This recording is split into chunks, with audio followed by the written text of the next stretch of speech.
Alright guys, my bike wouldn't start, so adjusted the valves about 4 times already, and I'm done adjusting them, so it's time to replace them with some new valves.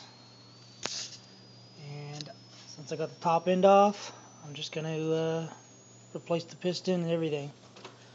So there's valves, cam, gears, head, cylinder, valves, everything, tools.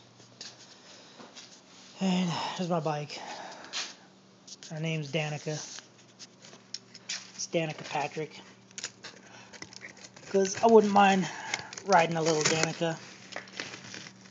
So I'm unboxing the parts right now, and I'll get back to you guys.